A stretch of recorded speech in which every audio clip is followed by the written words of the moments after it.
واش عمرك حسيتي ان الناس ما كياخدوكش بجديه؟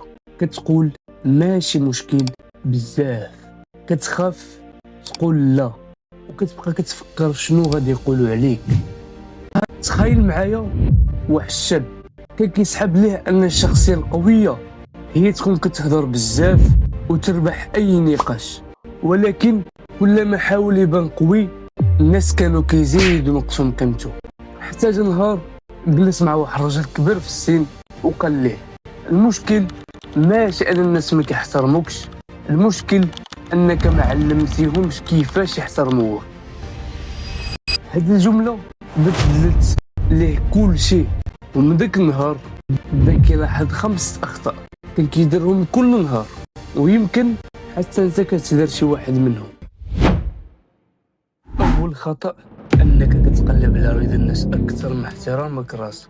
ديما كتوافق، ديما كتعتذر، وديما كتسكت، حتى كيولي اي واحد كيشوف ان الحدود ديالك ما عندها حتى قيمه.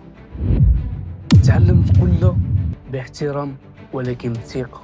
ثاني خطأ انك كتبرر كل قرار كتديرو. علاش رفضتي، علاش اخرتي، علاش درتي هاد الشيء. الانسان الواثق ما كيبررش حياته للناس، كيشرح غير ملي يكون الشرح ضروري. ثالث خطأ كتقول اكثر ما كتفعل، كتحكي على الاحلام ولكن الافعال غريبه. الناس ما كيصدقوش الكلام بل كيصدقوا النتائج.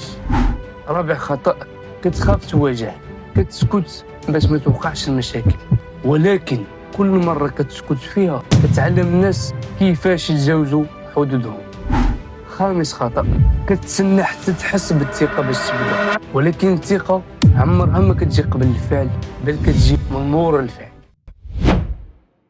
من بعد اول خطوه واول مواجهه واول لا قلتها بلاصتها وفسر الرجل كلامه، قال ليه جمله عمرها ما خرجت من باله: الشخصيه القويه ماشي انك تخلي الناس يخافوا منك، الشخصيه القويه هي انك ما تبقاش خايف تعيش بالشكل اللي مقتنع به. من داك النهار ما تبدلتش الدنيا ولكن تبدل هو، ومنين تبدل هو تبدلت طريقه تعامل الناس معه. وانت شنو هو الخطأ اللي حسيتي انه كيعطلك اكثر؟ اكتبوه في التعليقات ونشوفك في الفيديو الجاي.